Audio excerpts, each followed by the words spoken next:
सबसे पहले thank you pastor और आपने मौका दिया और एक बार वचन को बांटने के लिए। ये बहुत ही मतलब मैं जानता हूँ कि वचन को बांटने के लिए एक मौका हर कोई नहीं देता है ना। Yes. और खासकर हमने देखा है कि एक बार जब मिलता है ना, और अधिकतर मेरे अनुभव से दूसरी बार नहीं मिलता है मुझे, क्योंकि काफ़ी बार तलवार इतनी जोर से चल जाती है कि ज़्यादा मौका नहीं मिलता है ना। और काफ़ी बार काफ़ी चर्च में जो अच्छा है लोगों को वही सुनने के लिए अच्छा लगता है ना, जो उनको अच्छा फील करे, महसूस कराए। ये आप बहुत जैसे वचन क्या बताता है कि आखिरी के दिनों में लोग वही सुनना पसंद करेंगे जो उनके कानों को अच्छा लगता है सुनने के लिए, है ना। सच्चाई से कोई मतलब नहीं सच्चाई से, लेकिन सच्चाई में ही आज़ादी है। अगर सच्चाई अपन प्रचार नहीं करेंगे तो आज़ादी नहीं मिलेगी। एक अच्छा लगेगा आपको, सबको बहुत मजा आएगा, अरे बढ़िया आज का अच्छा हुआ, वैसे अच्छा हुआ, लेकिन जैसे आए वैसे ही गए। जैसे अपन इस दरवाजे से अंदर आए वैसे ही बाहर गए तो कोई मतलब नहीं। मैं सही बता रहा हूँ। यीशु मसीह क्यों आए थे? यीशु मसीह आए थे कैदियों को आजाद करने के लिए। आजादी का जीवन ये अपना हक है, अपने को आजादी मिलना ही मिलना है ना। किसी भी चीज में अगर अपन बंदे हैं, है ना, तो वो अपन यीशु को महिमा नहीं दे रहे। अपना जीवन जो है वो हर चीज में, सिर्फ आर्थिक नहीं, हर एक चीज में आजादी होना जरूरी है। ठीक है, तो ये सच्चाई है यीशु मसीह की। बहुत अच्छा लग रहा आप सबको वापस देख के। और अपन मैसेज में जाएंगे उसके पहले बस पूछना चाहूंगा, लास्ट टाइम मैं आया था यहाँ पे तो एक मैसेज प्रचार किया था, कुछ याद है किसी को? किसके ऊपर था? सॉरी, एक बात पति पत्नी के बीच में और हाँ, उसको लेडीज मीटिंग में नहीं संडे को भी आए थे। एक संडे को आया था, अभी 2 संडे नहीं आया, लेकिन एक संडे उसके पहले आया था। वो प्रभु भोज के ऊपर था, है ना, प्रभु भोज के ऊपर। और अपन ने देखा सीखा कि किस तरह से प्रभु भोज जो है ना, प्रभु भोज जो है बहुत ही क्या बोलते हैं, शक्तिशाली पावरफुल चीज है, कोई हल्के में लेने वाली चीज नहीं है ना। तो आज अपन क्या सीखने वाले हैं? आज अपन ऐसी एक चीज सीखेंगे जो समझने के लिए जो वस्तु चाहिए, काफी बार अपने को लगता है अपने पास है और सभी ये मानते, कोई ऐसा मानेगा ही नहीं कि मेरे पास नहीं है। वो क्या है? समझ। वो है समझ। कोई है जो ये मानेगा नहीं कि मेरे पास समझ नहीं है? कोई नहीं मानेगा। सब बोल भाई मेरे को सब पता है, समझ मेरे पास बहुत है कि नहीं? तो आज का टॉपिक जो है वो होने वाला है समझ, है ना। समझ क्या है और किस तरह से समझ जो है अपने को परमेश्वर के साथ अपना रिश्ता जो है वो सही करेगा। परमेश्वर का रिश्ता जो है अपना, है ना, वो और उसको निखारेगा समझ। ठीक है, तो सबसे पहले देखो यीशु मसीह जो है, जिसमें बात कर रहा था कि यीशु मसीह आए वो हमको आजाद करने के लिए। लेकिन जब भी वो अपने शिष्यों के साथ जाते थे प्रचार के लिए, है ना, अलग अलग जगह पे, वो हमेशा लोगों को समझाते थे। किसके उदाहरण से? दृष्टांतों के उदाहरण से, पैराबल्स, है कि नहीं, दृष्टांतों के उदाहरण से। तो बहुत सारे लोग, अधिकतर लोग समझते नहीं थे। अरे यार ये क्या बोल रहा है, ये क्या सब बोल रहा है, समझ में नहीं आ रहा कुछ, है ना। और वो समझ नहीं पा रहे थे कि यार यीशु मसीह सिखाना क्या चाह रहे थे। बस अच्छा लग रहा था इसलिए वो उसके बीच बीच आ रहे, लेकिन समझ नहीं रहे थे। लेकिन शिष्यों को कुछ चीजें वो अलग से जाके उसका अर्थ समझाते थे। क्यों ऐसा? अलग से जाके शिष्यों को उसका मीनिंग क्या है, असली अर्थ क्या है, जो उसका दृष्टांत का उसका वो अर्थ समझाते थे। सिर्फ कुछ चीजें वो समझाते थे। देखो वो इसीलिए क्योंकि यीशु मसीह उम्मीद करते थे हमेशा कि शिष्य जो है वो समझे। शिष्य को उनका काम आगे लेके जाना है। आप प्रेरितों के काम पढ़ो, वो प्रेरित जो है 12 प्रेरित, उनके काम के बारे में, वो काम कैसे करेंगे अगर वो समझेंगे नहीं तो कि करना कैसा है। देखो आत्मिक दुनिया जो है वो ऐसी दुनिया नहीं है जो थियरी या फिर क्या बोलते हैं उसको, बस कोई किताब पढ़ के अपन समझ सकते, वो ऐसी दुनिया नहीं है। आत्मिक दुनिया एक अनुभव की दुनिया है। आत्मिक दुनिया एक क्या बोलते हैं, उसके साथ जितना अपन गहराई में जाए उतना नई नई चीजें, नए नए प्रकाशन परमेश्वर खोलता है ना। तो बहुत ही सुंदर दुनिया है। लेकिन क्या होता है पता है, बहुत बार अपन एक रेस में लग जाते हैं सब कुछ जानने की। मेरे को जानना है, मेरे को जानना है, लेकिन मैं आपको आगे सिखाऊंगा किस तरह से यही चीज अपने को रोकती है समझने से, है ना। तो आज के वचन में चलते। तो सबसे पहले एक मन को खुला रखना कि हाँ भाई मेरे को समझना है। आज जो भी है समझ बहुत जरूरी है, मुझे समझ बहुत जरूरी है। मुझे समझना है कि समझ कैसे आएगी। मैं ये क्यों बोल रहा हूँ, देखो बहुत सारे ऐसे वचन हैं, जैसे कि एक वचन आपको बताता हूँ। यीशु मसीह ने कहा कि यीशु मसीह ने कहा कि मैं आया हूं एक तलवार लेके, मैं शांति लेके नहीं आया हूं। पता है सबको? नहीं पता? पता है? कोई निकाल के मेरे और पढ़े हो वचन को? शायद बत्ती में एक बार मिलेगा।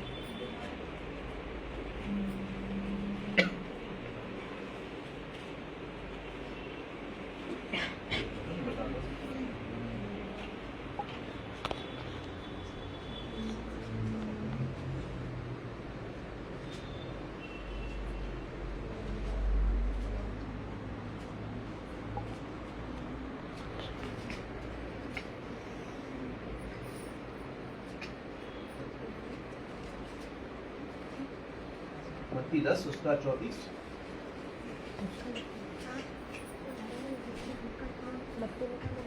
यह ना समझो कि मैं पृथ्वी पर मिलाप कराने आया हूँ। मैं मिलाप कराने नहीं पर तलवार चलाने आया हूँ। आगे मैं तो आया हूँ कि मनुष्य को उसके पिता से और बेटी को उसकी माँ से और बहू को उसकी सास से अलग कर दूं। यस बस, थैंक यू। देखो मैं आया हूँ तलवार लेके, मैं शांति लेके नहीं आया हूँ। ये वचन को कैसे समझेंगे?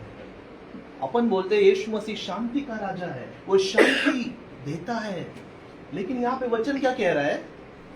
मैं शांति के लिए नहीं आया हूँ, मैं काय के लिए आया हूँ? तलवार लेके आया हूँ, ताकि एक बाप अपने बेटे से अलग हो, एक माँ अपनी बेटी से अलग हो। इसको कैसे समझेंगे? हम लोग तो अब तक तो हम लोग यही सोचते थे कि यीशु मसीह को मेल मिलाप कराने आए थे, है कि नहीं? खुशी बांटने आए थे, शांति कराने आए थे। ये तो जंग लड़ने के लिए आए, जंग है कि तो ऐसे बहुत सारी चीजें हैं जो उसको समझने के लिए समझ की जरूरत है, एक अलग समझ की जरूरत है। और शिष्य भी ये समझ नहीं पा रहे थे। बहुत बार यीशु मसीह ने शिष्य को डांटा, अरे मैं तुमको कितना सिखाऊं, कितना तो तुम्हारा मन जो है डल लिखा है। डल मतलब एक तरीके से तुम मंद हो गया तुम्हारा मन, तुम समझ नहीं पा रहे हो मैं बोल क्या रहा हूं। और ऐसी बहुत, ये तो मैंने एक उदाहरण दिया, बस एक उदाहरण दिया, ऐसे बहुत सारे उदाहरण है। यीशु मसीह की बातें नहीं समझ में आती है कि नहीं? और एक चर्च में भी काफी बार नहीं बताया जाता है। मैं सही बता रहा हूँ, ये ऐसे वचन कौन सिखाएगा भाई? लोग तो आना छोड़ देंगे। हमको लगा कि यीशु मसीह तो शांति कराने आए थे, मेल मिलाप कराने आए थे, हम सब एक साथ मिलके रहते हैं, है कि नहीं? तो इसीलिए बहुत सारी चीज अगर अपने को सही में समझना है ना, तो समझ का खुलना जरूरी। कोई ऐसा जिसको परमेश्वर ने ऊपर से बिना समझ के भेजा नहीं, सभी को परमेश्वर ने समझ ज्ञान बुद्धि लेके भेजा है। लेकिन कुछ तो ऐसा हुआ है जिसके कारण समझ बंद हो गई। कुछ तो ऐसा हुआ है जिसके कारण ये समझ के ऊपर एक ताला लग गया है कि नहीं? क्योंकि वचन तो अपन सब पढ़ते हैं, कोई ऐसा है जो वचन नहीं पढ़ता है? नहीं, सभी वचन पढ़ते हैं। लेकिन सभी के वचन को समझते हैं या बस पढ़ने के लिए पढ़ते हैं? बस किताब खत्म करना है ना? और सभी करते हैं, ये मैं भी बहुत करता था कि बस खत्म करना है भाई, ये साल एक बार बाइबल खत्म करना ही करना है ना? और ये होना भी चाहिए। कोई क्या बोलते हैं, अपने अंदर एक होना चाहिए कि हाँ बाइबल पूरा एक बार पढ़ के होना चाहिए। लेकिन समझना बाइबल को बहुत जरूरी। बिना समझ के आत्मिक दुनिया में कुछ नहीं होता है, क्योंकि आत्मिक दुनिया कोई जादू वाला दुनिया नहीं है। मंत्र मुझे यीशु मसीह के नाम में थूक हो जा। ऐसा नहीं होता है, ऐसा नहीं होता है कि नहीं? यीशु मसीह के नाम में बहुत बार अपन प्रार्थना करते हैं, लेकिन क्यों नहीं होता है? क्यों नहीं होता है? क्योंकि ये कोई जादू टोना नहीं है, यीशु मसीह कोई जादूगर नहीं है। हर एक चीज जो यीशु मसीह ने करी, अगर उसको अपन ने ध्यान से देखा, देखो अंधे यीशु मसीह ने अंधों को ठीक किया, बराबर, लेकिन कितने सारे मतलब अंधे, सिर्फ अंधे को, जो भी अंधे थे उनको यीशु मसीह ने अलग अलग तरीकों से ठीक किया। बीमारी एक ही थी, अंधापन, कोई देख नहीं पा रहा था, लेकिन एक को थूक लगाया, हाथ लगाया, प्रार्थना करी, ठीक हो गई। एक को थूक से नीचे से कीचड़ बनाए, गोले बनाए, डाल दिए आंख में और बोला जाके धो दे। एक को बस बोल दिया और वो ठीक हो गया। इतने अलग अलग तरीके, तो प्रार्थना एक कैसे हो सकती है? बीमारी के लिए प्रार्थना एक ही तरीके से करते हैं। यीशु मसीह के कोड़े खाने से मैं चंगा हो गया हूं, यही प्रार्थना, ये कैसे हो सकती है जब यीशु मसीह ने एक ही बीमारी के लिए 4 अलग तरीके अपनाए? यही तो समझ है, यही तो समझ है। हर चीज में एक अर्थ है, एक मतलब है, एक गहरा चीज जो छुपा हुआ है, जो अपने को मालूम करना जरूरी है, खोजना जरूरी है। देखो परमेश्वर ऊपर से ऐसा वचन बताता है, निकालेंगे भजन संहिता 3 उसका 5, सॉरी भजन संहिता 53 उसका 2, साम 53 उसका 2।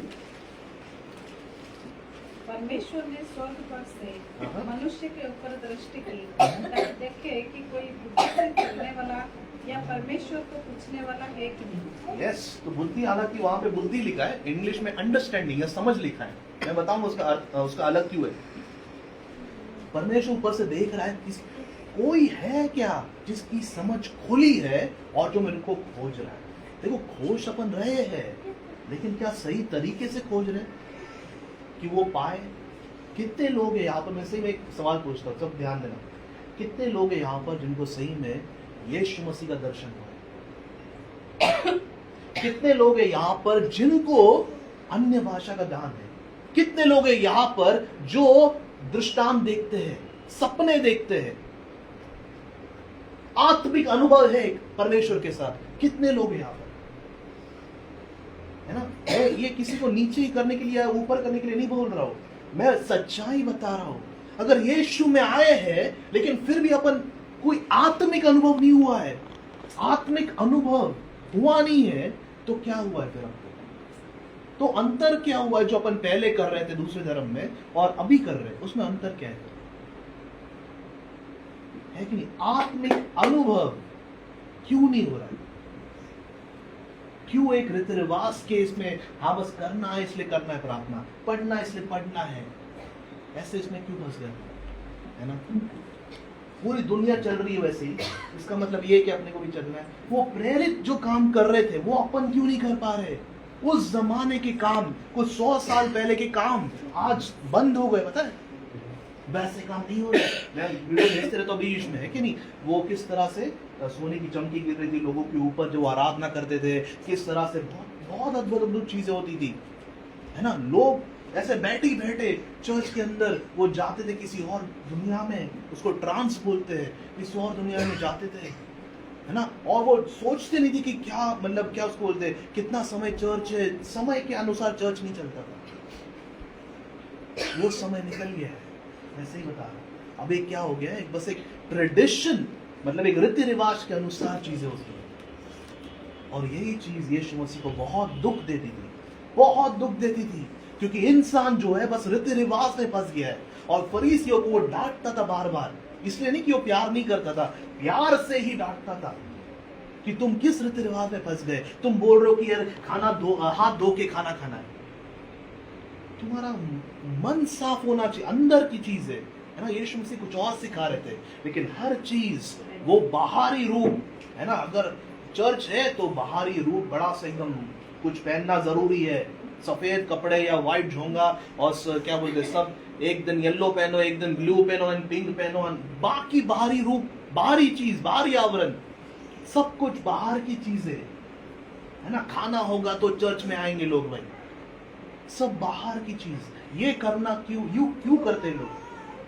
क्योंकि परमेश्वर नहीं है वहां पे, परमेश्वर की उपस्थिति नहीं है वहां पे। और कैसे मालूम पड़ता है? क्योंकि जहां पे परमेश्वर है वहां पे चंगाई है, वहां पे छुटकारा है। जहां पे परमेश्वर की आत्मा है वहां पे लोग वैसे ही नहीं रह सकते। वहां पे आग से भरे हुए लोग हैं। एक क्या बोलते हैं, एक उनके अंदर वो रहता है कि मेरे को परमेश्वर चाहिए, आज कुछ भी हो जाए, मेरे को पैसा नहीं चाहिए दुनिया का, मेरे को चीजें नहीं चाहिए दुनिया की, आशीषें नहीं चाहिए, मुझे परमेश्वर चाहिए, मुझे यीशु चाहिए। एक आग होती है वहां पे, एक दर्द होता है। खुदा जिसे पास में प्रेयर करते धार के लिए, एक रो रो के अंदर से कितने लोग प्रार्थना करते धार के लिए, रो के खुदा इस जगह को तू हिला दे।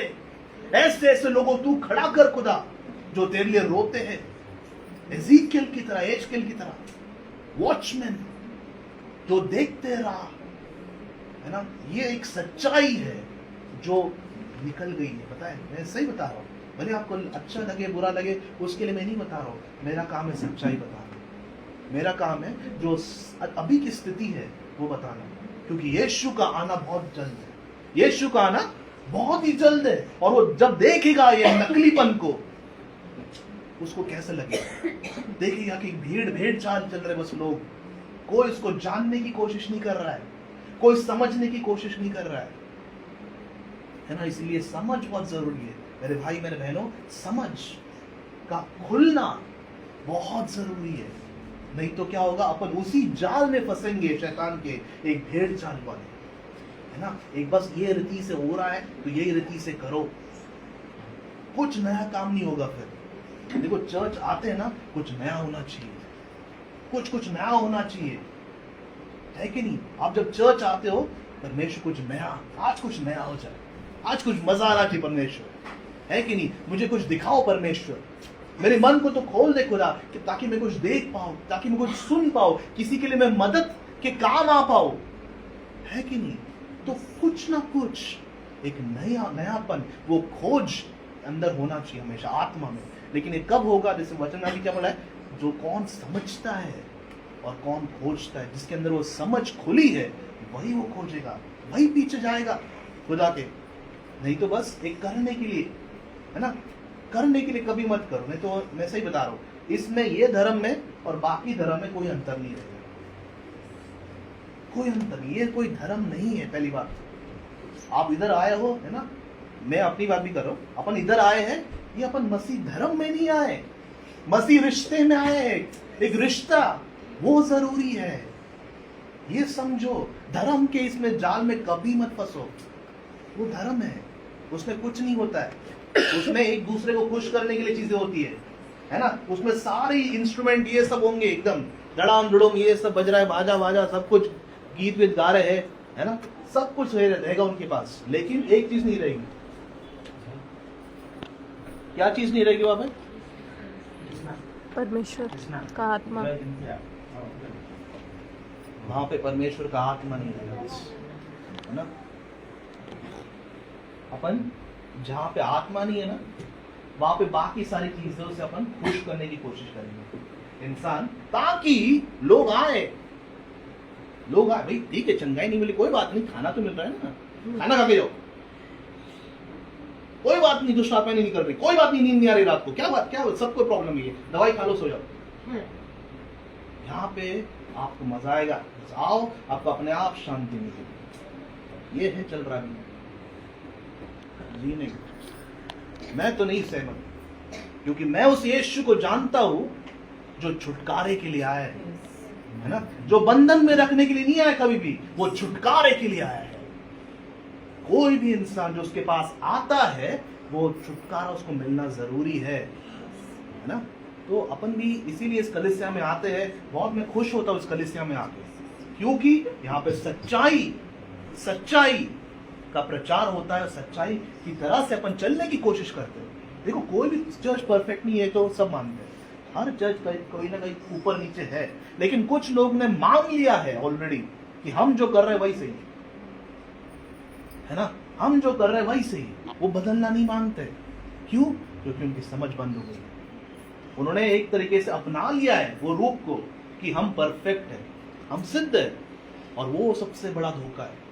कोई भी परफेक्ट नहीं है, हम सब सीख रहे हैं, हम सब सीख रहे हैं। मैं कोई आपको जो समझा रहा हूं ऐसा नहीं कि मेरी समझ बहुत ज्यादा है या खुली है, जी नहीं, ये रोज का है, ये रोज का खोजना है ना। चलो एक और एक वचन आपको सिखाता हूं मैं जल्दी से। यस, नीति वचन 4 उसका 7 पढ़ना। नीति वचन 4 अध्याय 7 आयत।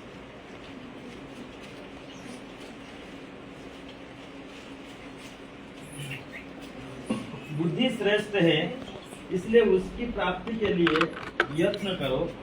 जो कुछ तू प्राप्त करे उसे प्राप्त तो करो कर, परंतु समझ की प्राप्ति का यत्न घटने ना पाए। यस, बुद्धि श्रेष्ठ है।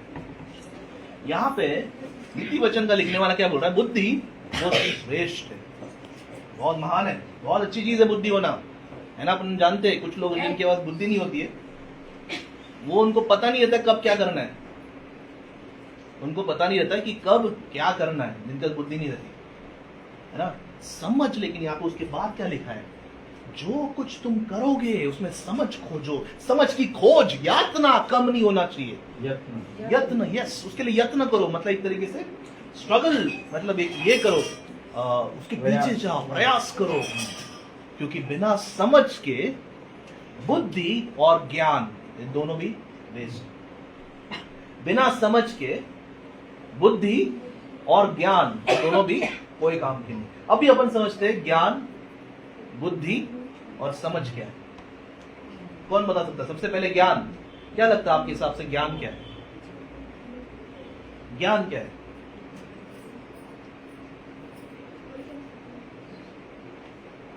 नॉलेज इंग्लिश में।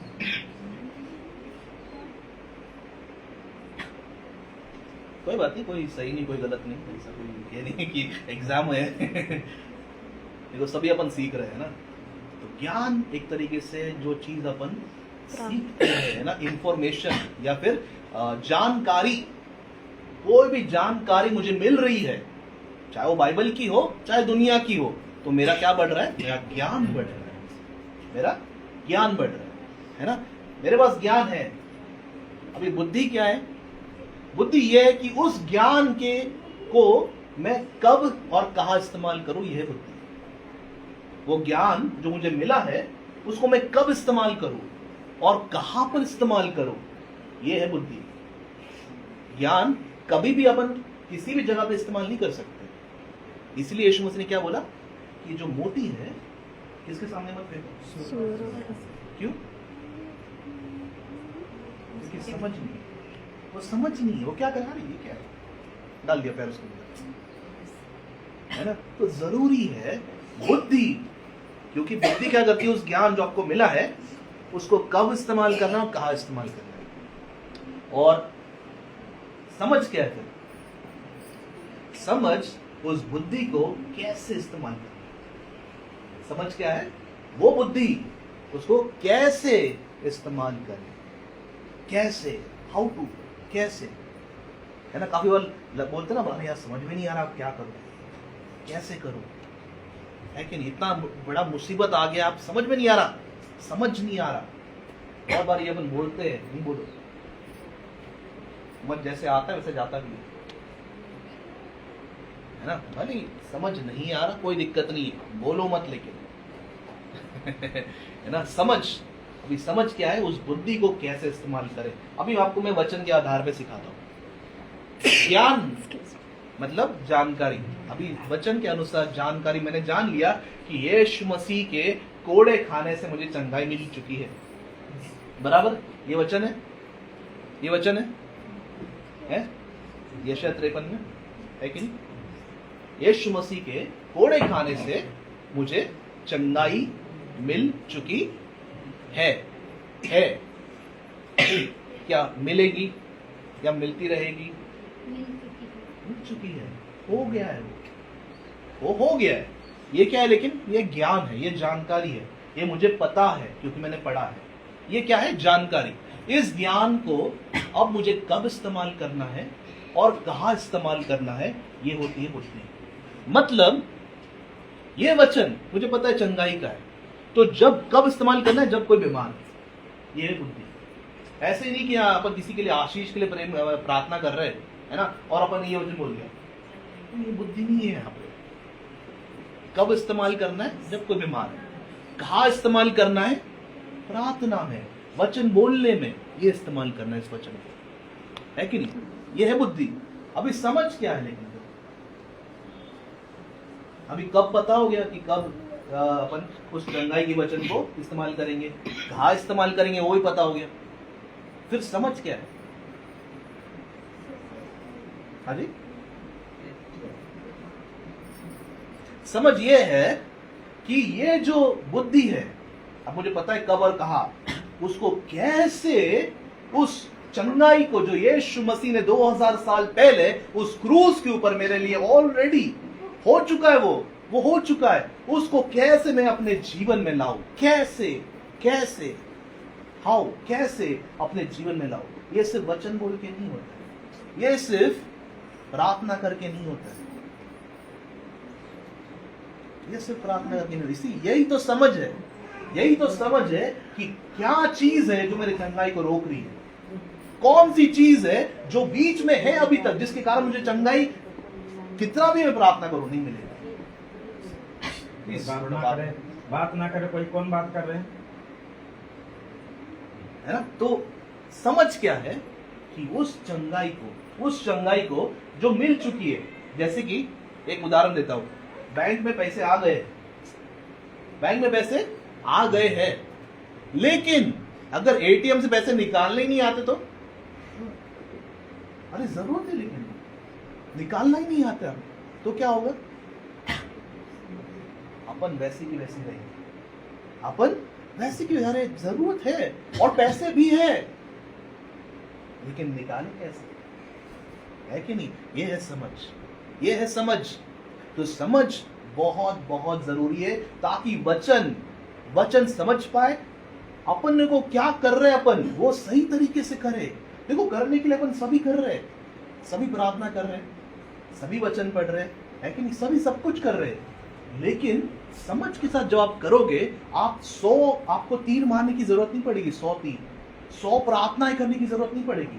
एक प्रार्थना काफी होगी समझ के साथ, जो उस गढ़ को नीचे गिराएगी। एक प्रार्थना, लेकिन सही तरीके से, क्योंकि सही तरीके से वो समझ के साथ जो अपन करेंगे तो उसके अंदर एक सामर्थ होती है, उसके अंदर सामर्थ होती है सही तरीके से करने की, है ना? जैसे कि अगर कोई क्रिकेट जैसे देखते होंगे ना, क्रिकेट तो बॉल को मारने के बहुत सारे तरीके, जो बैटिंग करता है ना वो बहुत सारे तरीके, लेकिन सिर्फ कुछ ही लोग ऐसे छक्के होके क्यों मार सकते हैं?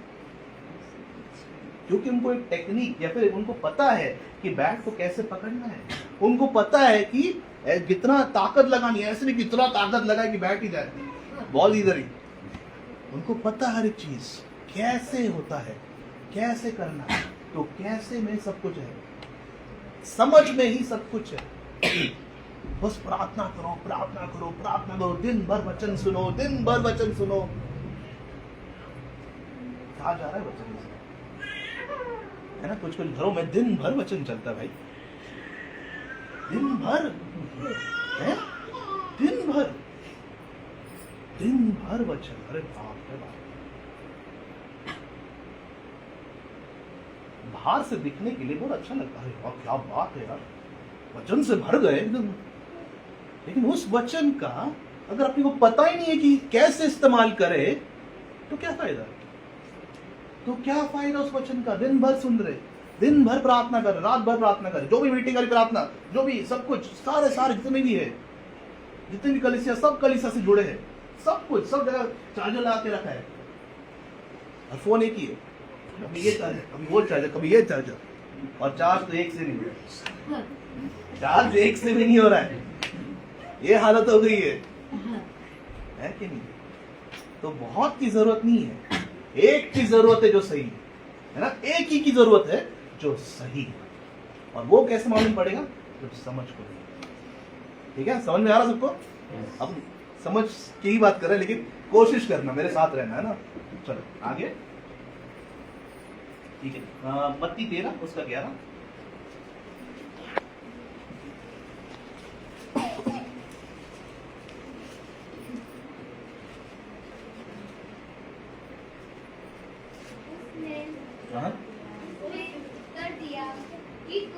स्वर्ग के राज्य के भेदों की समझ दी गई है, पर उनको नहीं।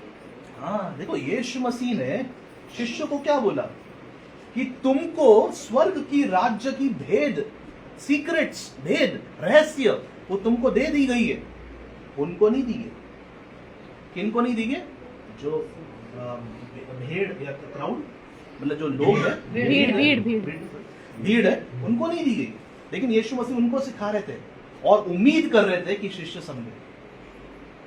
क्यों उम्मीद कर रहे थे? क्योंकि यहाँ पे क्या लिखा है कि तुमको स्वर्ग के राज्य के रहस्य की चाबी, कुंजिया है ना, वो दे दी गई है। अभी वो चाबी को क्या करना है? जेब में डाल घूमना है। अपन क्या होता है काफी बार सारा घर ढूंढ लेते, चाबी का है, चाबी का है, चाबी का है, और होती तो जेब में है कि नहीं बेटी? सब ढूंढ लेते ऊपर नीचे, अरे कहाँ है यार, इसके अंदर एक रिंगटोन कोई लगा लो तो कॉल करे, बजे तो सही, मालूम तो पड़े का है। और यही हालत होती है ना। यहाँ पे क्या लिखा है कि समझ, एक तरीके से जो रहस्य है परमेश्वर के राज्य की, वो अपने को दे दी गई है। अभी उसको जेब से निकालो और उसको ताले में लगा के खोलो, है कि नहीं? जरूरी है ये समझना। आगे पढ़ते उसका, एक मिनट। क्योंकि जिसके पास है उसे दिया जाएगा और जिसके पास बहुत हो जाएगा, पर जिसके पास कुछ नहीं है उससे जो कुछ उसके पास है वह भी ले लिया जाएगा। करेक्ट। मतलब क्या? अगर आपके पास 10 रुपए वाला ज्ञान है ना, 10 रुपए वाला ज्ञान, और आप उसमें कुछ कर नहीं रहे, उस ज्ञान के साथ, समझ के साथ उस ज्ञान को इस्तेमाल नहीं कर रहे हो, तो वो 10 रुपए वाला ज्ञान भी ले लिया जाएगा। और जिसके पास 90 रुपए वाला ज्ञान है, लेकिन वो पूरा खोज रहा है समझ कि इस ज्ञान का मैं क्या करूं, कैसे करूं इस्तेमाल, वचन तो है मेरे सामने, लेकिन कैसे करूं, प्रैक्टिकल, घर जाके मैं क्या करूं, यहाँ पे तो सुन लिया वचन, लेकिन कैसे इसको अपने जीवन में मैं अप्लाई या फिर अपनाऊं। उसके 90 रुपए में और 10 रुपए डाले जाएंगे, मतलब उसको परमेश्वर और देगा। ऐसा नहीं कि उसके पास बहुत है तो उसको और दे दिया, नहीं, वो खोजी है। उसको और क्यों मिला है? वो खोजी है, खोजता है, ढूंढता है। वो बस यहाँ पे एक सुनने के लिए नहीं आया है, वो घर जाके वो वापस, अरे यार ब्रदर ये बता रहे थे, ये सही में लिखा है क्या, है ना, अभी इसका अपन कैसे करेंगे, ठीक है, ये समस्या है मेरे जीवन में, आर्थिक समस्या है ना, वो आर्थिक वाले वचन निकालो। अभी वो आर्थिक वाले वचन कब और कहाँ इस्तेमाल करना है, अब उसको कैसे इस्तेमाल करना है, ये समझ जब आपकी खुलेगी, तब हर एक सॉल्यूशन, हर एक समस्या की चाबी बाइबल, ये वचन है। बस समझ, है ना, सब जगह भटकने की जरूरत नहीं है, सब कुछ इधर ही है, अपने पास है, अपने जेब में है, सब कुछ है कि नहीं। ठीक है, तो एक वचन पढ़ेंगे, देखो लूका 24 उसका 45 नहीं 49 को 49 बोलते हैं। 45। अच्छा अच्छा। तब उसने पवित्र शास्त्र बूझने के लिए उनकी समझ खोल दी और उनसे कहा, यो लिखा है कि मसीह दुख उठाएगा और तीसरे दिन मरे हुओं में से जी उठेगा। बस देखो, यीशु मसीह ने उनको इतना सिखाया, इतना सिखाया, इतना सिखाया शिष्यों को, और उनके बूझ कुछ नहीं बुझा, कुछ समझा, कुछ नहीं समझा, आखिरी तक कुछ नहीं समझा। 3-3.5 साल यीशु मसीह के साथ जा रहे थे, घूम रहे थे, देख रहे थे, सुन रहे थे, सब कुछ कर रहे थे, लेकिन समझा कितना? अंडा, 0, कुछ नहीं समझा। आखिरी में यीशु मसीह को क्या करना पड़ा? यीशु मसीह ने उनकी समझ को खोल दिया, समझ को खोल दिया। जब तक समझ नहीं खुलता है ना, आप इस तरह, मतलब बहुत सारे वचन आप सुनते रहोगे, बहुत सारे अलग अलग प्रचारों के पास जाते रहोगे, देखते रहोगे, लेकिन अपने साथ नहीं होगा, अपने साथ जो होना चाहिए वो नहीं होगा, है ना। तो बहुत जरूरी है ये चीजों को समझना, कि समझ कितनी जरूरी है कि नहीं। ठीक है, तो यीशु मसीह ने क्या किया वहां पे? वो समझ को खोला। देखो, शैतान इसीलिए क्या करता है, लोगों को एक ट्रैप या फिर एक इसमें फंसाता है, एक चीज में कि तुमको ज्ञान की जरूरत है ना, तुमको ज्ञान की जरूरत है। दिन भर तुम ज्ञान लेते रहो, ज्ञान लेते रहो। अंकुर नरूला खत्म हो गया, उसके बाद अंकित सिजवान लगाओ, अंकित सिजवान खत्म हुआ, उसके बाद कौन सा है तुम्हारा फेवरेट, अरुल थॉमस लगाओ, अरुल थॉमस खत्म हो गया, उसके बाद दिनाकरन लगाओ। ये चलते रहो करते रहो, दिन भर खत्म ही नहीं हो, दिन भर भरते रहो।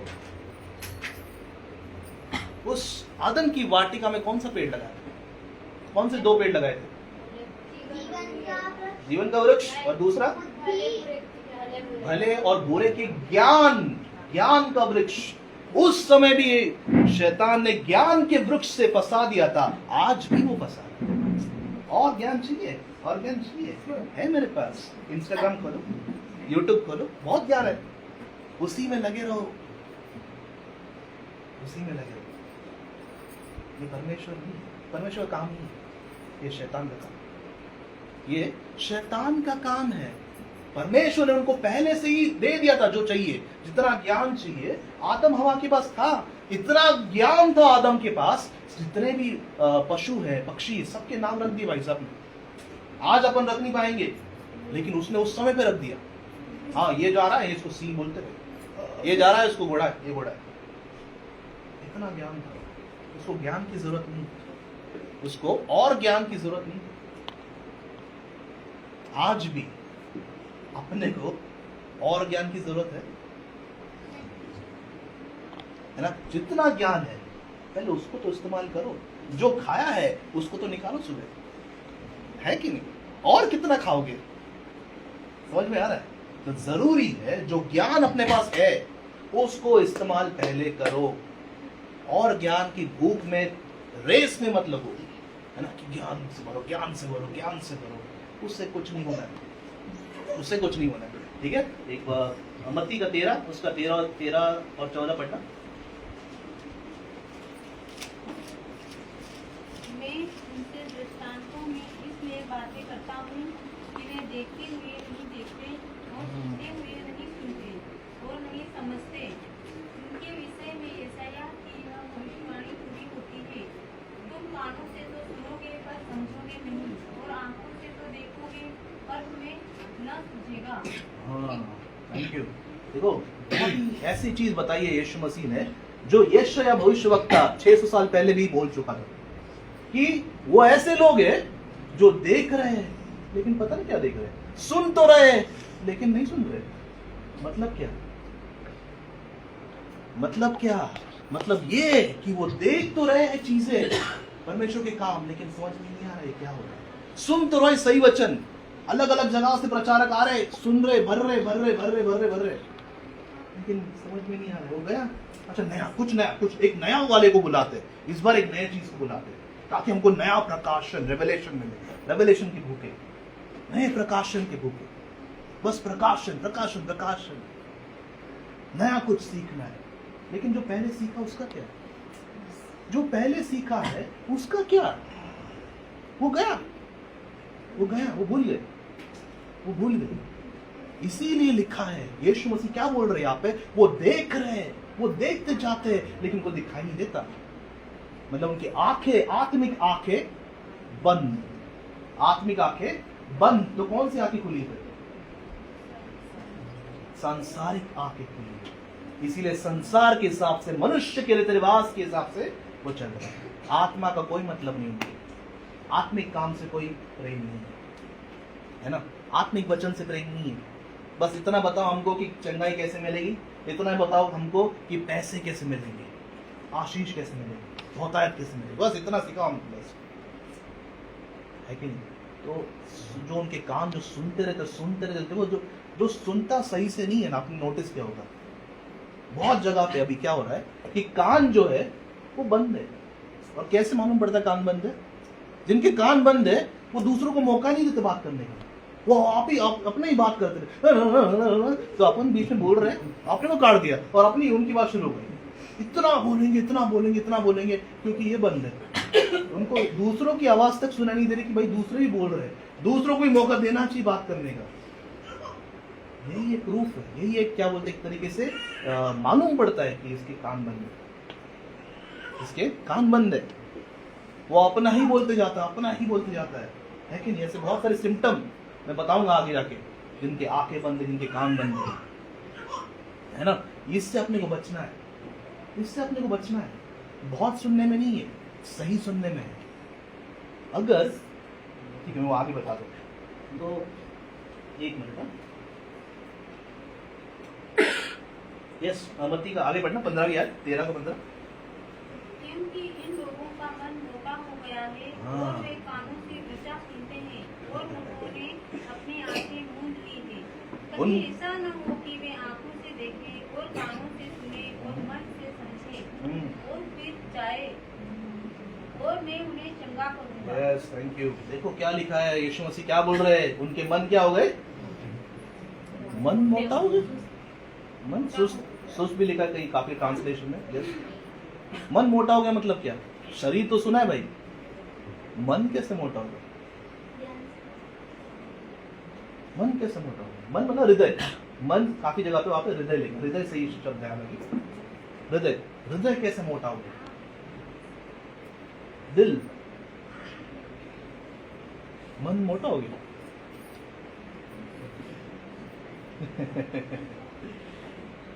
मन मोटा कैसे होता है?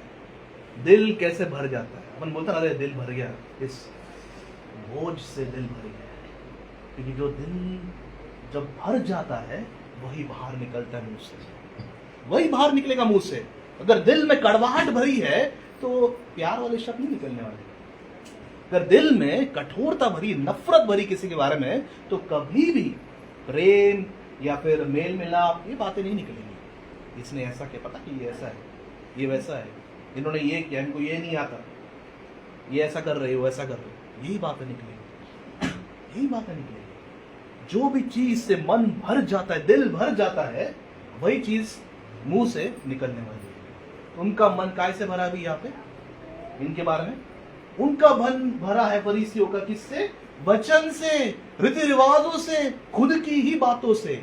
उनका इतना भर गया है कि वो सामने जिसके बारे में सारी किताबें, उत्पत्ति से लेके मलाकी तक सारी किताबें, पुराना नियम बात कर रहा है यीशु मसीह के बारे में, वो यीशु मसीह आते हैं और वो पहचान नहीं पा रहे। ये जिनकी किताब में लिखा है, हर एक जगह पे, उत्पत्ति से लेके मलाकी में सब जगह पे लिखा है यीशु मसीह आने वाले, यीशु मसीह आने वाले, यीशु मसीह आने वाले, सब जगह पे लिखा है। और जब सामने आते, ये कौन है? ऐसे थोड़ी, वो राजा है, घोड़े पे आएगा एकदम, वो है ना, मुकुट रहना चाहिए, दिखने में एकदम हैंडसम, एकदम ऐसा कट वट होना चाहिए उसका, है कि नहीं? बॉडी होना चाहिए। ऐसा कैसा यीशु मसीह? पता है यीशु मसीह दिखने में कैसे थे? कैसे दिखने में? एक्टर की तरह, जॉन अब्राहम, क्या बोलते उसको, ऋतिक रोशन, एकदम हैंडसम। कैसे पिक्चर में तो यही दिखा जाता भाई, पिक्चर में, सीरीज में यही दिखा जाता है, एकदम सुंदर। उसको ये यीशु हो सकता है, ये यीशु हो सकता है। क्यों? दिखने में बहुत सुंदर है, एकदम ऊंचा है, अपने जैसा नहीं है नाटा वाटा, एकदम ऊंचा है कि नहीं? लंबे लंबे बाल है ना, चेहरे से रोशनी चमक रही है। आपको पता है सच्चाई क्या है? ये निकालना, ये शायद 53।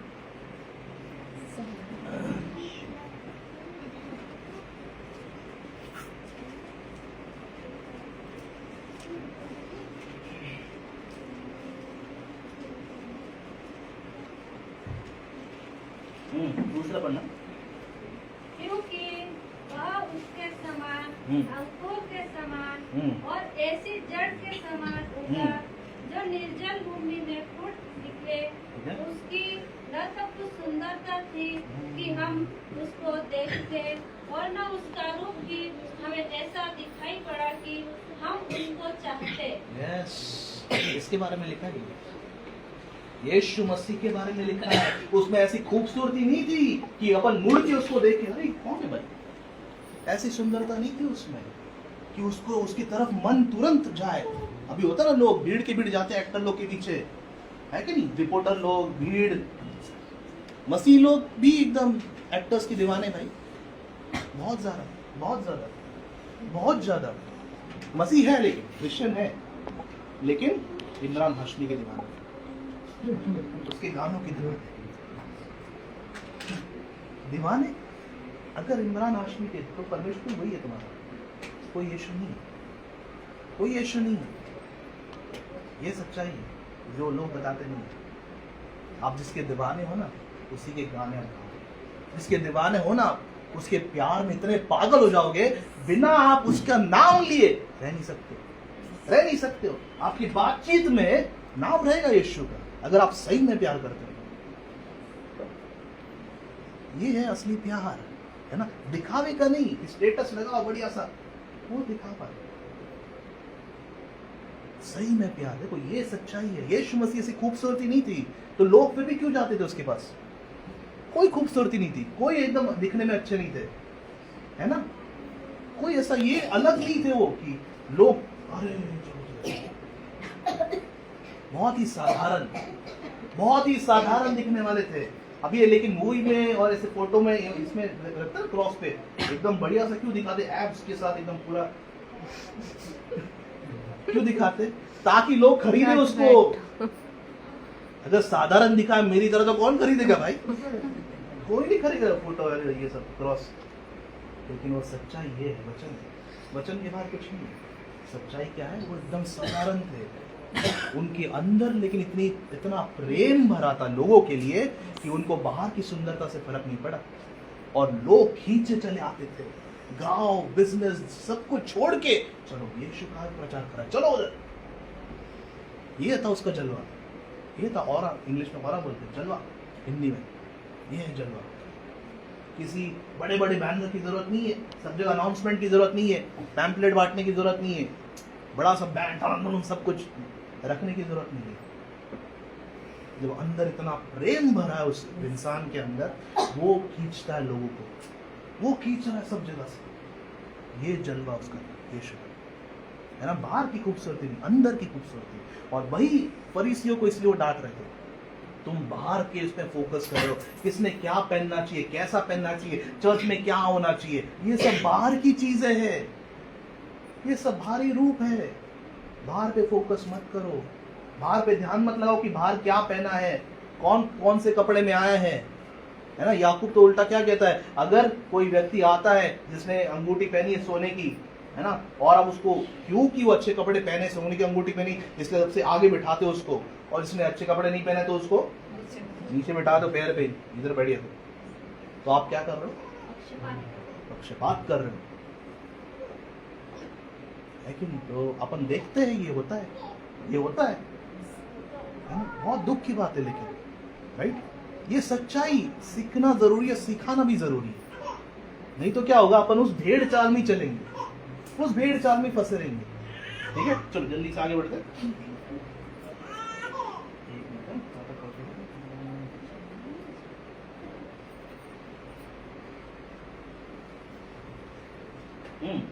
तो उनकी आंखें जो है वो काम के लिए बंद रहेगी, परमेश्वर के काम नहीं चाहिए हमको।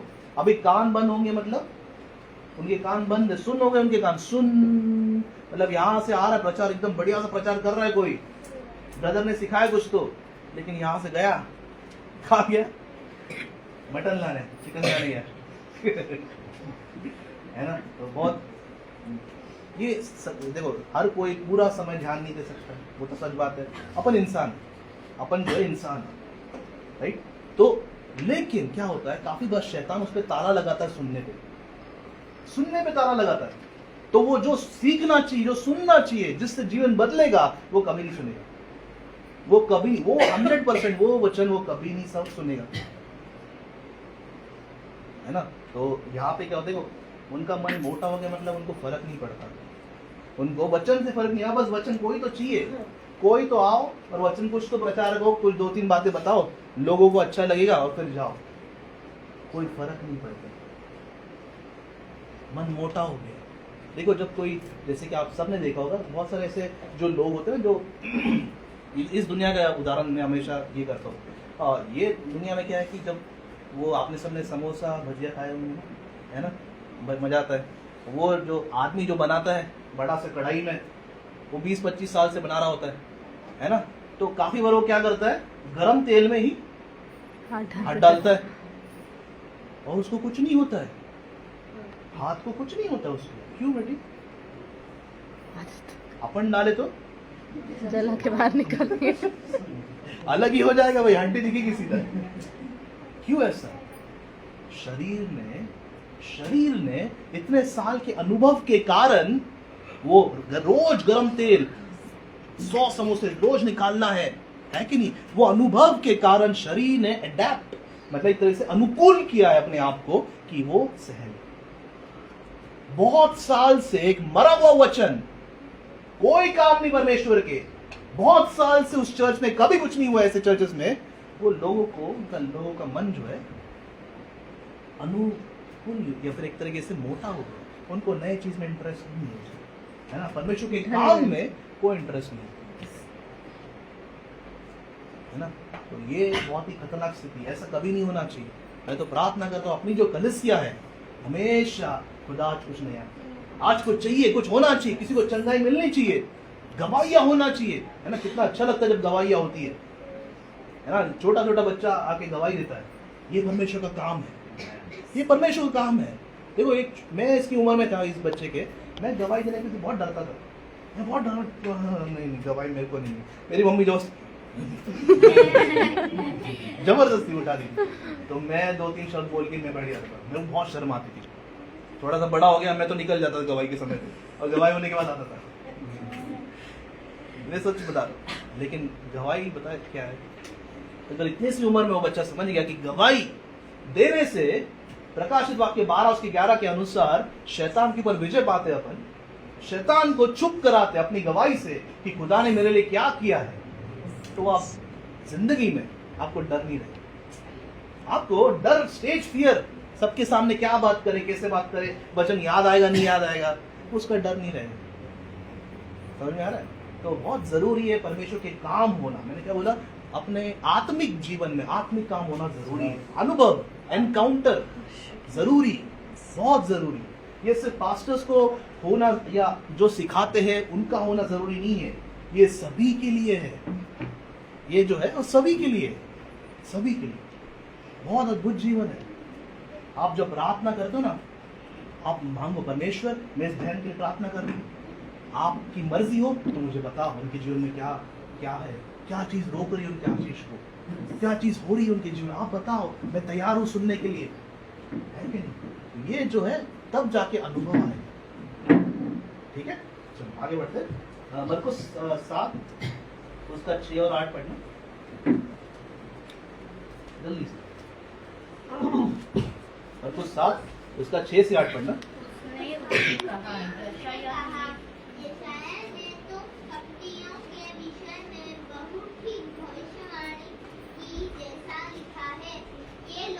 होठों से तो मेरा आदर करते हैं, पर उनका मन मुझसे दूर रहता है। ये व्यर्थ मेरी उपासना करते हैं, जो कि मनुष्यों की आज्ञाओं को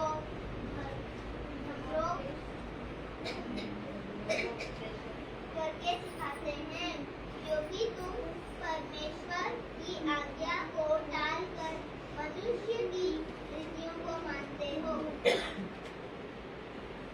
तुम परमेश्वर की आज्ञा को टाल के लेकिन किसकी आज्ञा मानते हो?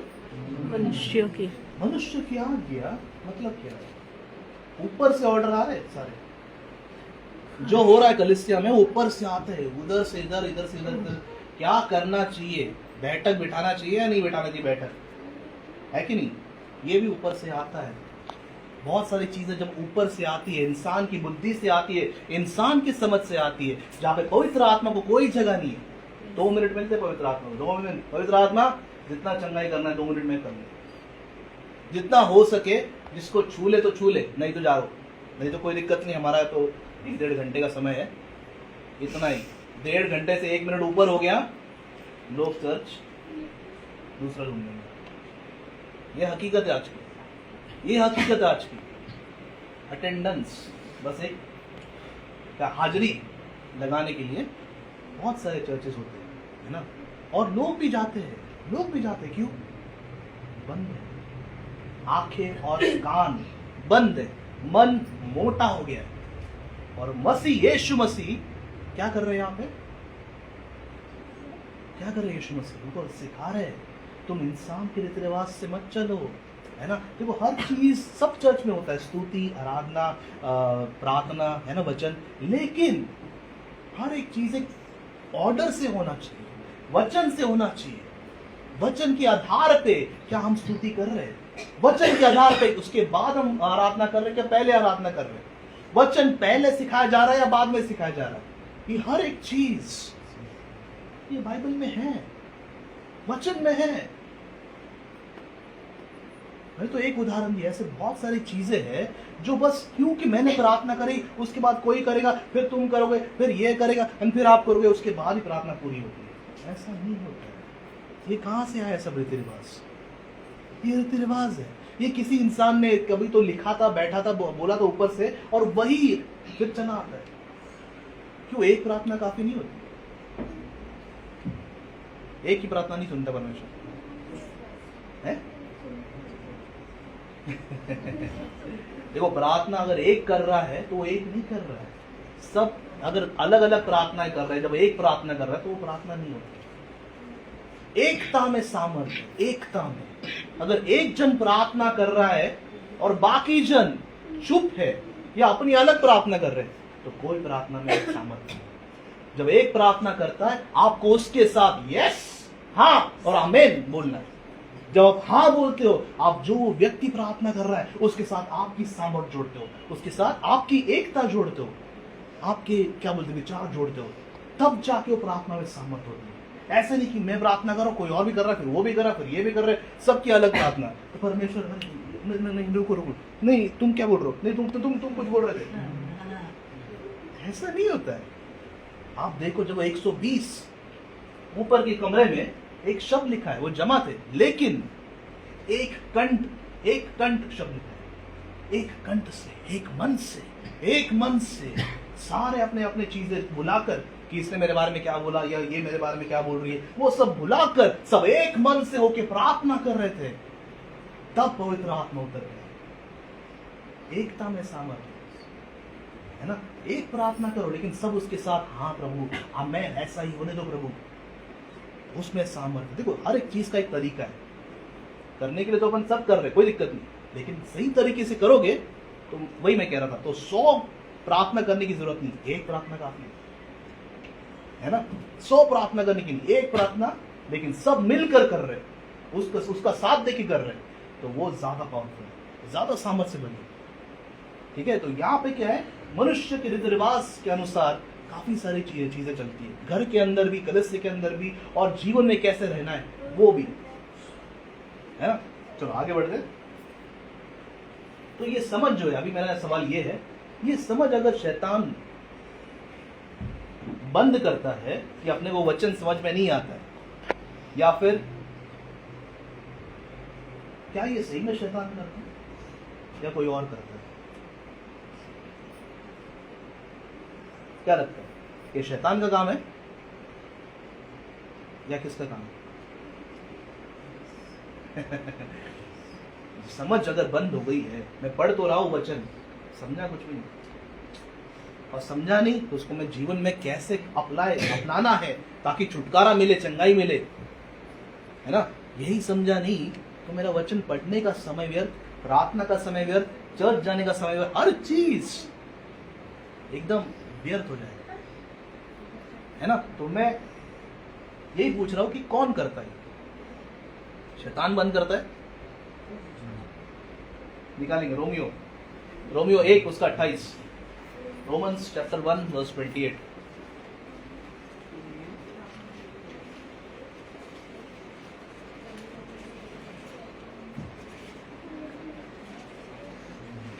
और जब उन्होंने परमेश्वर को पहचानना न चाहा, इसीलिए परमेश्वर ने भी उन्हें उनके निकम्मे मन पर छोड़ दिया कि वे अनुचित काम करें।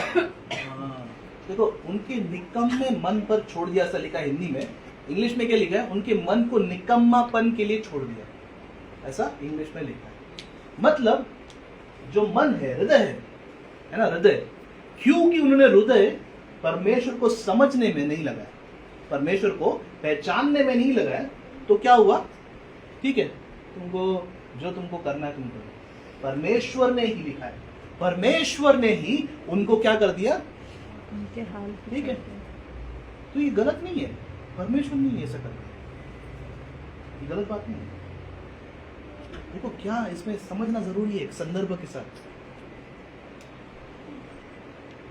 अपन जो कोशिश कर रहे हैं वचन को सुनने की, समझने की, आंखों से अपन मैसेज देखते हैं सबके, राइट, बहुत सारा चीज है, बहुत सारा चीज है, बहुत सारा चीज है, वो अपन क्या बढ़ा रहे हैं? अपनी ज्ञान बढ़ा रहे हैं, मतलब जानकारी बढ़ा रहे हैं। जानकारी परमेश्वर के बारे में मैंने अंकल नरूला से सीखा, बाकी सब लोगों से सीखा मैंने, है ना, 50 लोगों से मैं देखता हूं तो 50 लोग से मैंने सीखा मतलब क्या?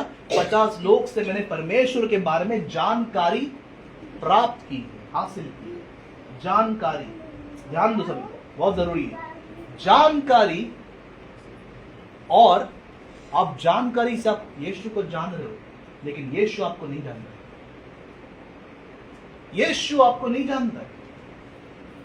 जानना एक तरफा हो गया। फिर वो ये अगर वचन जितना मैं दिन भर सुनता हूं, अगर दिन भर प्रार्थना करता, दिन भर जो भी कर रहा हूं मैं वचन से भर रहा हूं, लेकिन उसका मैं थोड़ा समय अगर यीशु के साथ बिताओ, उसके संगति में बिताओ, वो कौन है, तू क्या चाहता है, तू क्या है, तू कहाँ है, ये सारी बातें उसके साथ एक रिश्ते में आ जाओ, तो वो मुझे पहचानने लगता और मैं उसको पहचानने लगता। पहचान जरूरी है, जानकारी में कुछ नहीं रखा है। ये वचन जो है, मैं सही बता रहा हूं, वचन जो है आज लोगों को, काफी लोग को मुंह जबानी याद है, मुंह जबानी याद है, लेकिन यीशु को नहीं जानते, यीशु को नहीं पहचानते।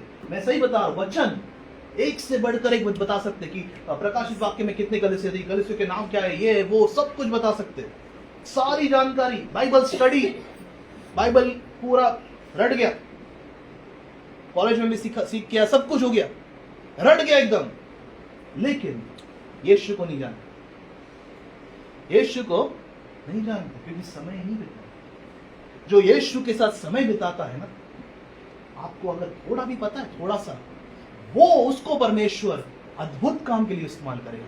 पतरस को ज्यादा नहीं पता था, पतरस को ज्यादा नहीं पता, मछुआरा था, उसका काम ही मच्छी पकड़ना रात भर और दिन भर उसको बेचना, अनपढ़ था, लेकिन जो चीजें उनको पता थी, थोड़ा थोड़ा सुना था उसने, थोड़ी सी जानकारी, जब पवित्र आत्मा से भर गया, पहले ही प्रचार में 3000 लोग परमेश्वर में आ गए। ये होता है सामर्थ, जब पवित्र आत्मा आपके जानकारी को लेगा, तब वो बहुत अद्भुत काम करती है।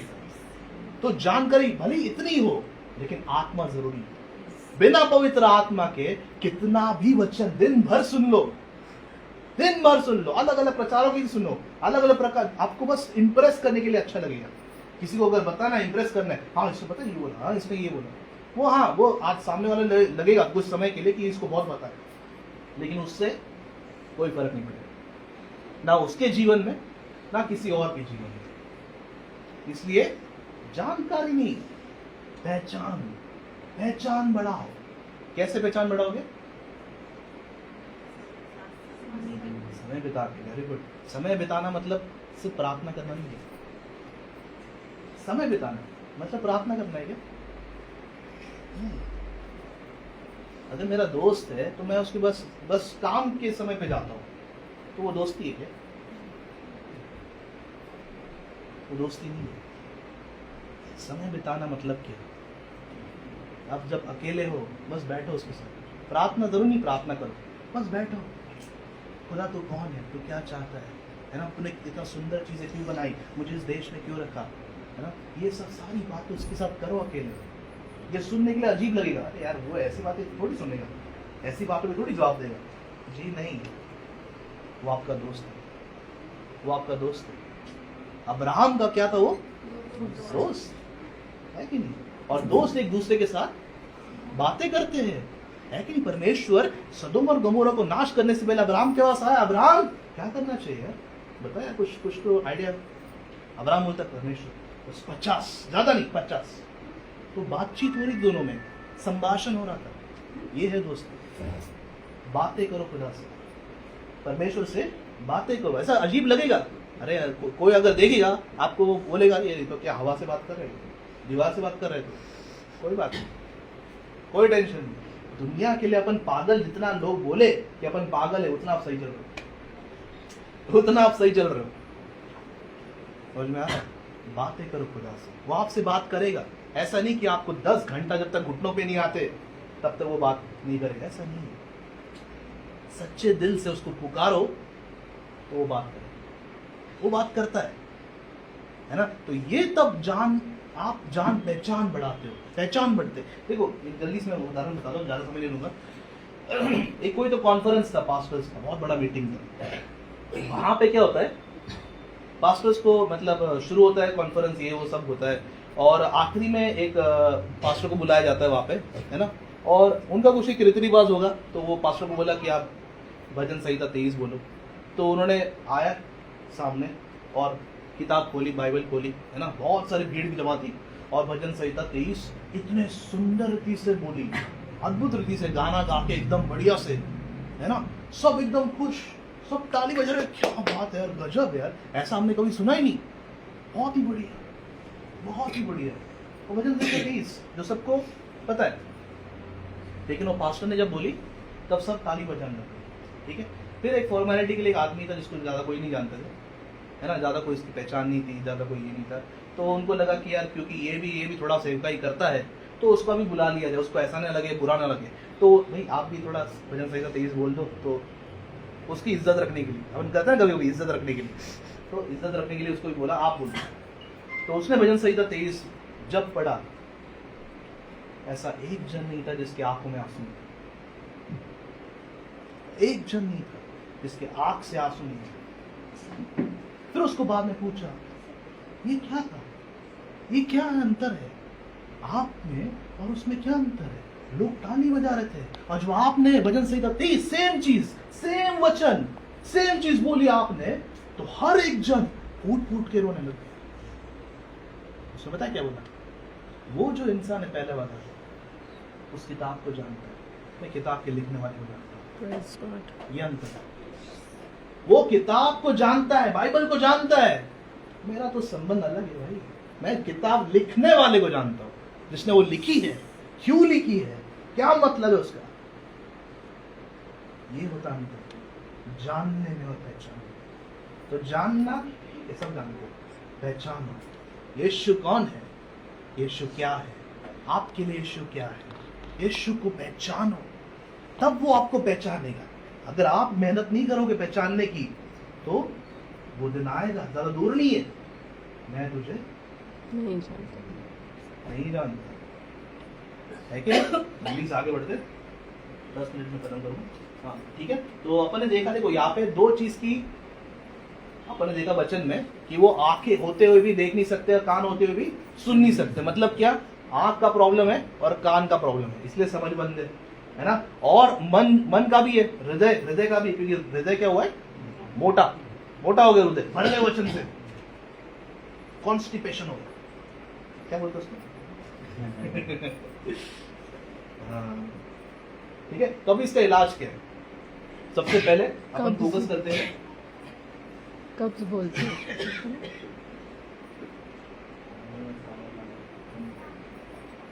ठीक है। तो सबसे पहले मन, देखो ये मैं वचन हमेशा मैं श्योर नहीं रहता हूँ काफी बात की वचन क्या बांटना, क्योंकि मैंने जो तैयार मेरा जो रहता है 2-3, एक था अन्य भाषा के ऊपर, अन्य भाषा क्या है, कब है, कल समाज बने कैसे, वो एक तैयार था, और ये भी एक तैयार था। लेकिन काफी बार स्तुति आराधना के समय पे, प्रार्थना के समय पे पास्टर ने ये 2-3 बार जब बोला कि आत्मिक आंखें खुल जाए, आत्मिक आंखें खुल जाए, और इनके क्या बोलते हैं कि समझ खुल जाए एक तरीके से, है ना।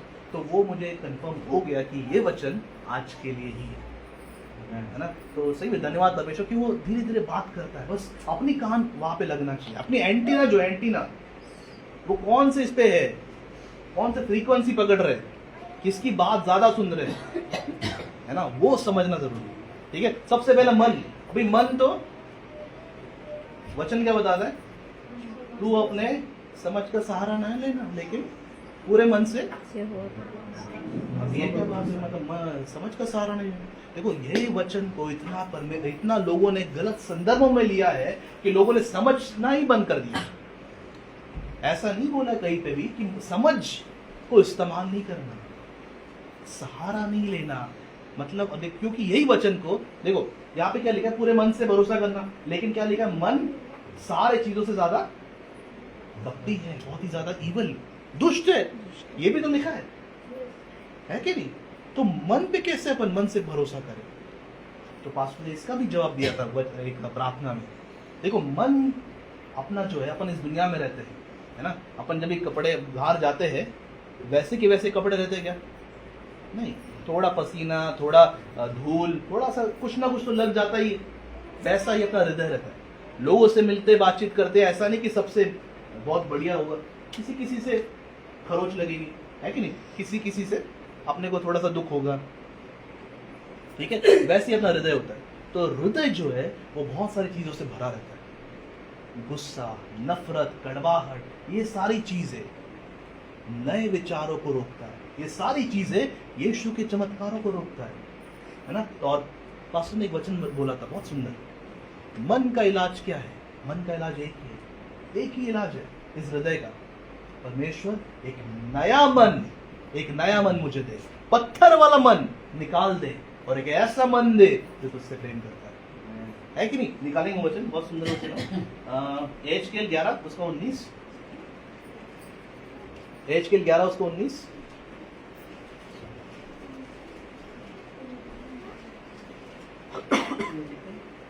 ग्यारह का 19।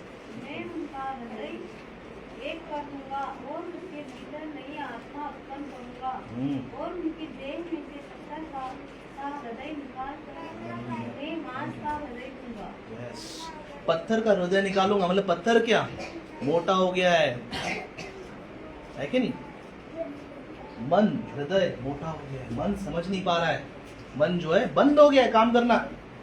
खुदा एक नया हृदय दे मुझे अभी। देखो जब दाऊद ने पाप किया था, भजन संहिता 51 में क्या बोलता है Dawood? Create in me a new heart, मेरे अंदर एक नया मन खुदा तू उत्पन्न कर, एक नया मन उत्पन्न कर। इसीलिए हृदय नया होना जरूरी है। नया हृदय होगा तब आंखें और कान चलेंगे सही तरीके से, तब अपन समझ खुलेगी, है ना? तो नया हृदय सबसे पहला, ठीक है? आगे फिर उसके बाद आंखें, आंखों का क्या इलाज है भाई? आंखों का क्या इलाज है? चश्मा पहने आंखों से देख नहीं पा रहे, देखते तो है लेकिन देखते नहीं है, मतलब क्या? आंखों का क्या इलाज है? किसकी आंखें खुल गई? बाइबल में किसकी आंखें खुल गई? मैं जानता हूँ थोड़ा समय ज्यादा हो गया, लेकिन एक 5 मिनट दो मेरे लिए, बहुत जरूरी है ये चीजें कंप्लीट करना। आंखें किसकी खोल दी थी परमेश्वर ने? वेरी गुड, पौलुस की। पौलुस जा रहा था कहां पे? दमस्कुस। और उस रास्ते में क्या हुआ? बड़ा सा रोशनी आई और उसको अपने घोड़े से आराम गिरा दिया, और वो 3 दिन के लिए अंधा हो गया, देख नहीं पा रहा था। लेकिन जब वो एक व्यक्ति आया, उसको प्रार्थना करी उसके लिए, उसकी आंखें आई, ऐसा क्या लिखा? उसकी आंखों से क्या गिरा? छिलके गिरे, आंखों के छिलके गिरे। ये कोई देखो, ये जब शारीरिक रूप में हो रहा है ना, वो आत्मिक रूप में भी हो रहा है। तो क्योंकि आत्मिक रूप में पहले हुआ है, इसीलिए उसकी आंखों से छिलके गिरे, मतलब उसकी आंख, इसीलिए उसकी आंखें जो है वो खुल गई। मतलब क्या? वो आत्मिक दुनिया में देख सकता है। देखो आत्मिक दुनिया में देखना मतलब क्या है? अगर आपकी आत्मिक आंखें खुल गई है, सबसे पहला पता है आपका रिएक्शन क्या होगा? अब डर जाओगे, अब डर जाओगे। जब किसी की आत्मिक आंखें खुली रहती है ना, उसको सब जगह दुष्ट आत्मा दिखेगी, सब जगह सांप दिखेगा। इसलिए जो भी मांग रहे समझ के मांगो। आत्मिक आंखें जब खुलती है तो पहले समझ ही नहीं आता, ये क्या दिख रहा है मेरे को, सब जगह समझ नहीं आएगा, क्योंकि दुनिया दुष्ट आत्माओं से भरी है। स्वर्गदूत भी है, लेकिन इसको ऐसा नहीं कि हमेशा रहते, दुष्ट आत्मा बहुत दिखेगी। प्रार्थना करोगे दुष्ट आत्माओं की लड़ाई दिखोगी आपको, है ना। परमेश्वर की दया से मेरी वाइफ की खुली आंखें, जब भी प्रार्थना करते उसको चीजें दिखती है और हम देखते हैं किस तरह से युद्ध होता है। जैसी प्रार्थना होती है स्वर्गदूतों में और दुष्ट आत्मा में युद्ध होता है। ये असलियत है, ये दिखना जरूरी है।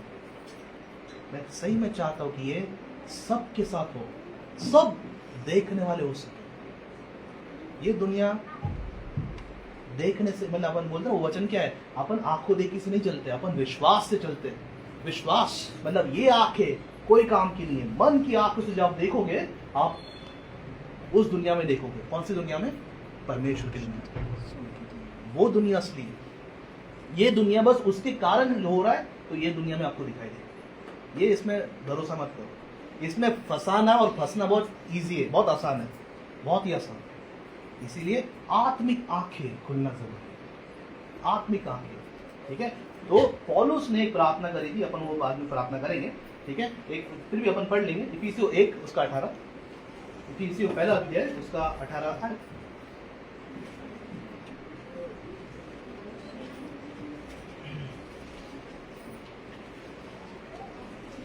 और तुम्हारे मन की आंखें ज्योतिर्मय हो कि तुम जान लो कि उसकी बुलाहट की आशा क्या है और पवित्र लोगों में उसकी मिरास की महिमा का धन कैसा है।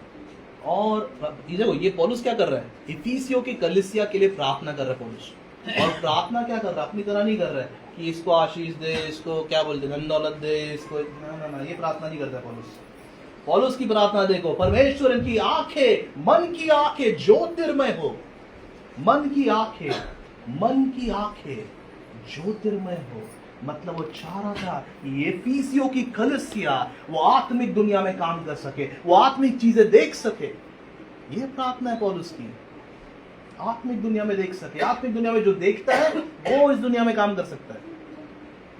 आत्मिक दुनिया एक अलग दुनिया है ना। ये दुनिया में कुछ नहीं रखा है और ये सब कर सकते। ये कोई मुश्किल बात नहीं बता रहा हूं मैं आपको, ये हकीकत है ना। ये हकीकत है, बस एक इच्छा होना जरूरी है।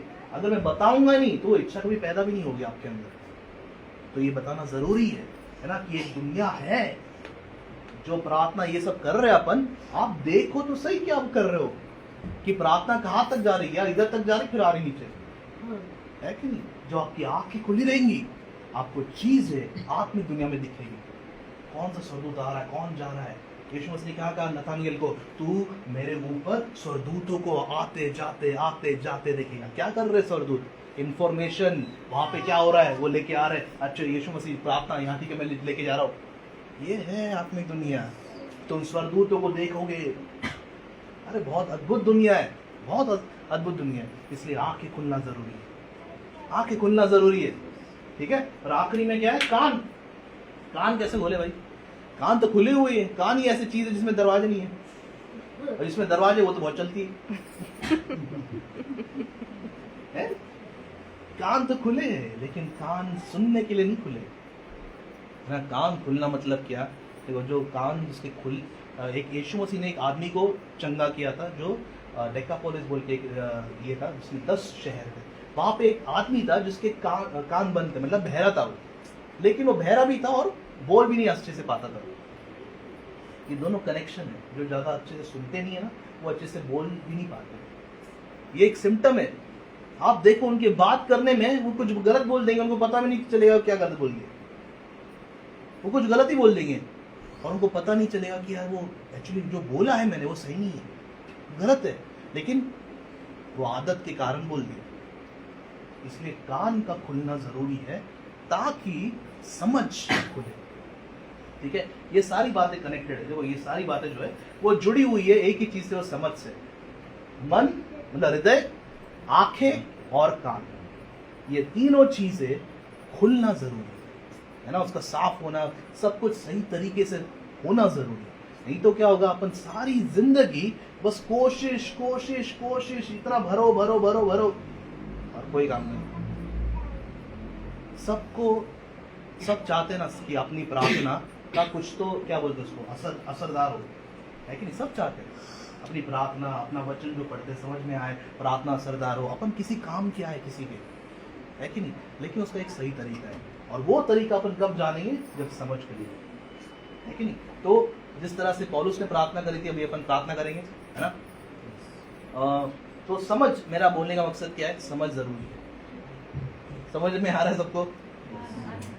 कुछ समझा नहीं, कुछ डाउट किसी को? अपन एक प्रार्थना करेंगे अभी, एक प्रैक्टिकल। थियोरी वो अपना हिस्सा है, लेकिन प्रैक्टिकल मतलब क्या, करके दिखाओ भाई, वो जरूरी है। ये तो पढ़ा लेकिन कुछ करा नहीं, कुछ, है ना। समझ में आ रहा है? सिम्टम्स बता रहे थे ना आप, समझ जिसकी बन रहा है उसका। क्या? आप सिम्टम्स बता रहे थे ना, समझ जिसकी हाँ। बन रहा है। नहीं वही, ठीक है। तो देखो, अपन खड़े रहेंगे, सब प्रार्थना करेंगे अभी।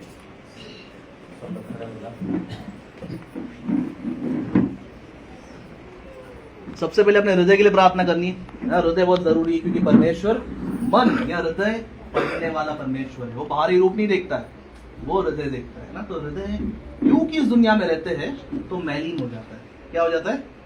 मैलीन, गंदा, है कि नहीं। एक दूसरे के बारे में अपन ने बोल दिया ये वो, तो सबसे पहले पश्चाताप होता है ना। परमेश्वर से अपन जाएंगे, पश्चाताप करेंगे। तो मैं आपके लिए प्रार्थना करूंगा, लेकिन आपको क्या करना है, जुड़ना है प्रार्थना में। हाँ बोलना, आमीन बोलना है। खुद ऐसा समझो कि आप प्रार्थना कर रहे हो, है कि नहीं। ठीक है, हाँ और आमीन बोलेंगे सब, ठीक है, ओके। चलो, धन्यवाद परमेश्वर, सारा मान महिमा आदर आपको देते खुदा। धन्यवाद देती है सुंदर से समय के लिए खुदा, जो आपने हमें दिया है खुदा। ये वचन के लिए धन्यवाद देते हैं जो आपकी तरफ से था खुदा। सारी महिमा खुदा किसी इंसान को नहीं, लेकिन सिर्फ यीशु आपको हम देते खुदा। सारी महिमा आप लोग खुदा, आप उसके हकदार हो, आप उसके योग्य हो खुदा। धन्यवाद खुदा, धन्यवाद परमेश्वर ये सारे लोगों के लिए जो आए हैं खुदा, जो भूखे हैं और प्यासे हैं आपके वचन के लिए, जो भूखे और प्यासे आपकी आत्मिक दुनिया के लिए, वो खोजी है खुदा। परमेश्वर धन्यवाद देते हैं सुंदर सी कलीसिया को आपने खड़ा किया परमेश्वर, पास्टर और सिस्टर के माध्यम से हम उन दोनों को ब्लेस करते हैं यीशु मसीह के नाम में खुदा। उनके कारण खुदा, उनके मेहनत के कारण खुदा, ये सारे लोग जो जमा है खुदा, हम उनको धन्यवाद देते परमेश्वर, उनको ब्लेस करते यीशु मसीह के नाम में। परमेश्वर आज इन सबको आपके सामने लेके आते खुदा।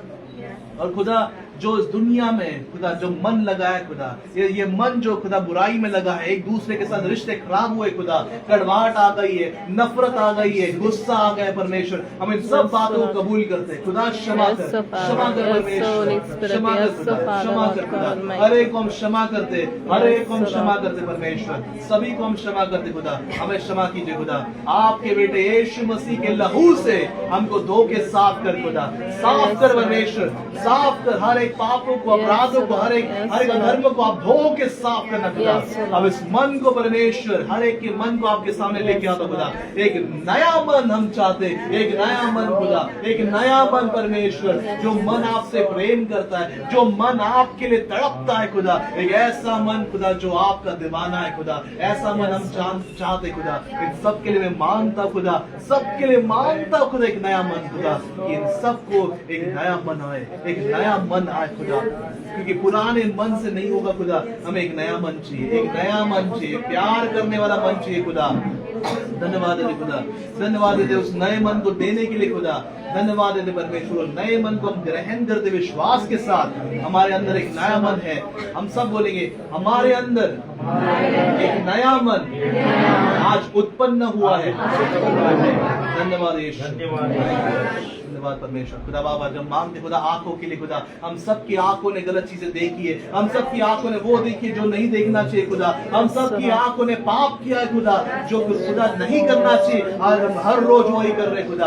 हम अपने आप को परमेश्वर भरते हैं दुनिया की बातों से, सांसारिक चीजों से खुदा, और परमेश्वर आपको पहचानने में खुदा हमने चूक दिया खुदा, हमने गलती करी खुदा, हमने बस जानकारी इकट्ठा करी खुदा, दिन भर रात भर जानकारी, लेकिन आपको पहचानना नहीं परमेश्वर। आज हम मांगते खुदा, क्षमा मांगते हैं आंखों के लिए खुदा, जो बुराई देखी है, जो गंदगी देखी है, जिसके कारण हमारे मन में भर दिया था खुदा, ये आंखों को क्षमा करो खुदा, ये आंखों को क्षमा करो परमेश्वर खुदा। आपके बेटे यीशु मसीह के लहू से हर एक आंखों को धो देना परमेश्वर। यीशु की ज्योति जिस तरह से उस समय पे सौल के ऊपर आई थी खुदा, उसी तरह खुदा वो ज्योति हर एक आंखों के ऊपर आए, आपके ज्योतिर्मय हो खुदा, यीशु के नाम में बने। हम मांगते हैं आपके Yes, ज्योति के Lord. लिए Yes, खुदा, हर एक Lord. के मन Yes, के ऊपर, Lord. हर एक के मन के ऊपर, मन की Yes, आंखों के Father. ऊपर, Yes, वो Holy आज से परमेश्वर हम ये घोषणा करते, ये सब लोग आज से आत्मिक दुनिया में देख पाएंगे। Yes, so Father, Lord God Almighty.